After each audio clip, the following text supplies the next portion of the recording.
চল চামেলি, আজ অনেক কাপড় জামা বিক্রি হয়ে গেছে। আর কতক্ষণ কাজ করবি? এবার বাড়ি চ। সেই কোন সকালে এক মুঠো পান্তা খেয়ে বেরিয়েছিলাম, আর পেটে থাকে এতক্ষণ সব হজম হয়ে গিয়েছে। যাই তাড়াতাড়ি যাই, গিয়ে খেতে হবে। না জানি বাবা, আর কতদিনই কাপড় জামা বিক্রি করতে হবে। বিয়ে তো অনেক বয়স হয়ে এলো। হ্যাঁ, বিয়ে দেওয়ার লোকই নেই আমার। একটা মাত্র বুড়িমা বাড়িতে সবসময় বসে থাকে, আর সবসময় বলতে থাকে যে ওপার দিয়ে একটা রাজকুমার আসবে এই সমুদ্র পাড়ি দিয়ে, আমার সঙ্গে তার বিয়ে হবে। সব গাল গল্প।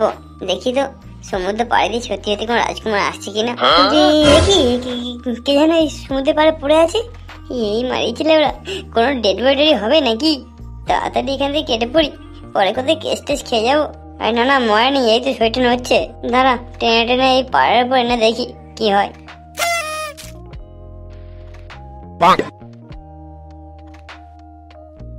উফ, সালা মোষের মতো ভারী, ভাই কে জানে। উফ, এইটুকু টেনে আনতেই জীবন শেষ হয়ে গেল। মনে হয় অনেকক্ষণ জলে থাকার ফলে ভেতরে জল ঢুকে গিয়েছে, ঠেলে ঠেলে বার করতে হবে। না, এইভাবে তো হচ্ছে না। মনে হয় এর পেটে হার্ট অ্যাটাক হয়েছিল। দাঁড়া, এর মুখ দিয়ে ফুঁক দিতে হবে। কিন্তু চামেলি, তুই একটা ইয়ং মেয়ে হয়ে পরপুরুষের মুখে ফুঁক দিবি? কেমন যেন হচ্ছে না। থাক, কি আর হবে, ছেলেটা নয় পানে বাজুক। এমনিতে আমার জীবনে গানে মারা গিয়েছে।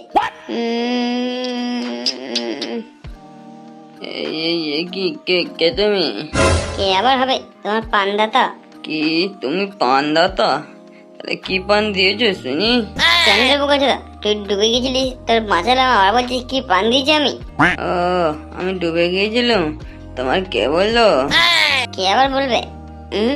এই নদীর পাড় দিয়ে যাচ্ছিলাম, দেখলাম তোর মুন্ডু ভেসে আছে জলের বাইরে, তাই তোকে টেনে টেনে তুলে আনলাম। এখন আবার বড় বড় প্রশ্ন করতে এসছে। ওই জন্য বলে ঘোর কলিযুগ, কারো ভালো করতে নেই। তা তোমার নাম কি শুনি, আর তোমার ঠিকানা বলো, আর ফোন নাম্বারটা দাও বাড়িতে, তাই বাড়ি ফোন করে দিই। আমার নাম হ্যাঁ, আমার নামটা কি কে জানে? আমার বাড়ি কোথায়? আমি কে? দুর্বল, নাম জিজ্ঞেস করতে মাথায় হাত দিচ্ছ কেন? কি হয়েছে কি? নামটা কি সেটা জানো নাকি?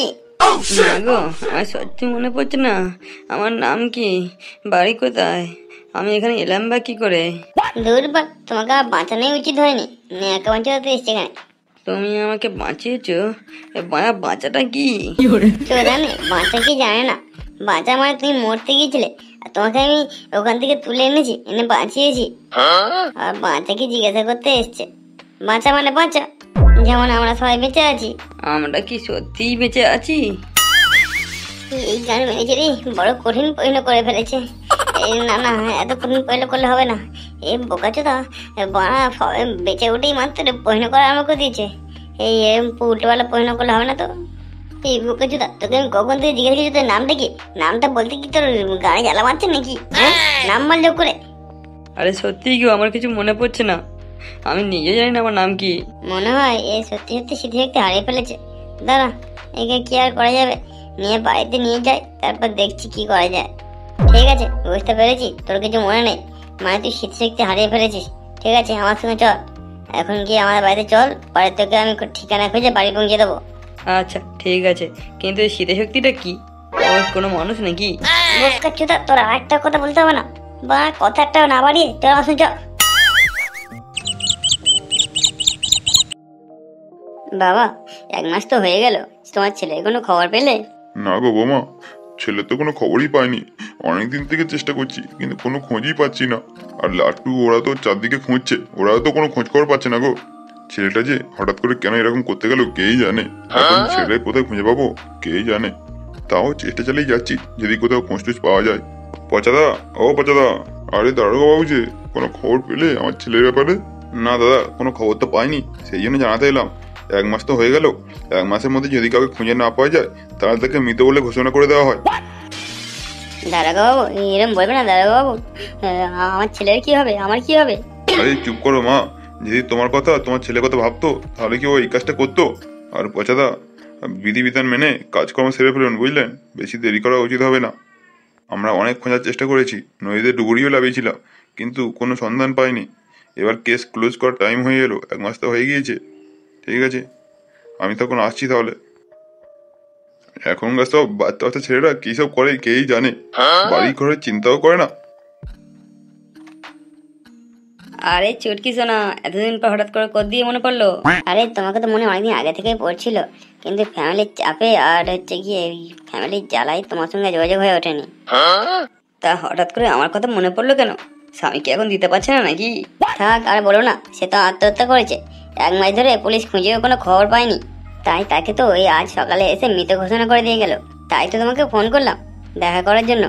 অনেকদিন খেলা হয়নি, তাই তোমার সাথে খেলে ওরে তোমাকে ফোন করলাম। বাহ, স্বামী চলে যাওয়ার সঙ্গে সঙ্গে মনে পড়ে গেল। এতদিন ছিল ঠিক ছিল, আর যেই চলে গেছো অমনি গাড়ির জেলা মেটানোর জন্য আমাকে ফোন করেছো। বাবা বাহ, এই বাল বেশি চোদায় না তো, তুই লাগাবে কি বল, না অন্য কাকে দিয়ে লাগিয়ে নেবো। আরে সোনা, তো রাগ করছো কেন? তোমাকে লাগানোর জন্য তো তাড়াহুড়ো করে এলাম, আর সেই বাড়ি থেকে ছুটতে ছুটতে তোমার কাছে এলাম তো গানটা মারার জন্য তো নাকি? তা চলো জঙ্গলে আড়াল দিকে গিয়ে লাগিয়ে আসি।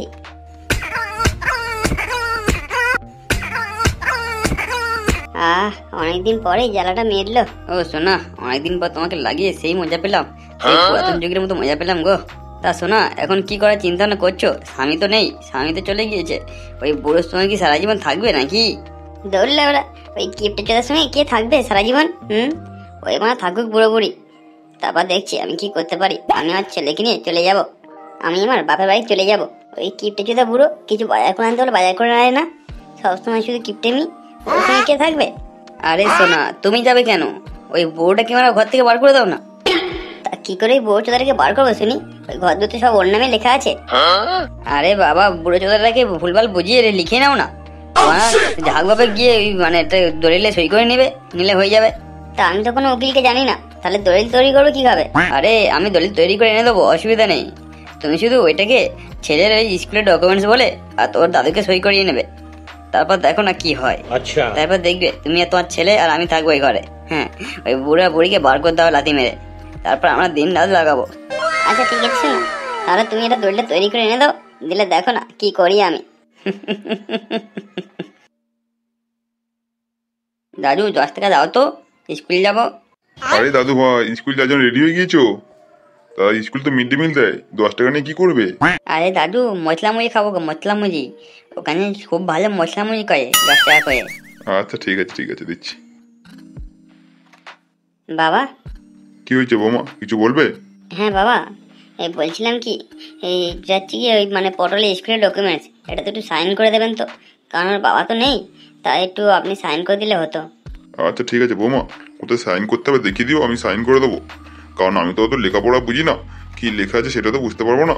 তুমি বরঞ্চ লেখাগুলো দেখে নিও, আর শুধু আমাকে সই করার জায়গাটা দেখিয়ে দাও, আমি সই করে দিচ্ছি। এই কি ব্যাপার হলো, আমাদের স্কুল থেকে এই ডকুমেন্টসটা যায়নি, মানে এই ডকুমেন্টস এলো কোথা দিয়ে, মানে কোন ডকুমেন্ট সই করছে? আচ্ছা বাবা, এই জায়গাটা সই করে দিন, দিয়ে রেখে দিন, আমি পরে নিয়ে নিচ্ছি। এই বাচ্চা বাচ্চা, বাইরে বেরো বোকাচোদা। আমার ঘরে ঢুকে ঢুকে গান বানাচ্ছে এখানে, বাড়া বলছিস রে বাচ্চা। কে রে সুরের বাচ্চা? হ্যাঁ, আমার ঘরে এসে আমার নাম তো টাকাটাই করছিস? তোর ঘর? তুই বানা বাপের জামা দেখেছিলিস? ঘর কাকে বলে? ওর ঘর করতে এসছে, বানা আমার ঘরে টাকা না দিয়ে থাকছে, আবার নাকা মাছ যাচ্ছে। চলো বোকাচ্ছ, দেখুন সকাল সকাল এর কি জায়গা পাইনি, দাঁড়া তোদের মেরে গাঁড় ভাঙছি আমি। কি রে সুরের বাচ্চা, তুই আমার ঘরকে তুই নিজে ঘর বলছিস কি বানাতে? তোর ঘর? তোর ঘর? হ্যাঁ, এই বোকাচোদা, তোর ঘর? তুই জানিস তোর ঘর কার নামে লেখা হয়ে গেছে? তোর ঘর আমার নামে লেখা হয়ে গেছে। বেশি নাচু দিয়ে তোর পার থেকে ঘুরে এখানে বেরো। আমার ঘর তোর নামে লেখা হলো কবে থেকে? হ্যাঁ, এই উকিল কাকু, এর মুখে ওই দড়িটাই ছুটে মারো তো।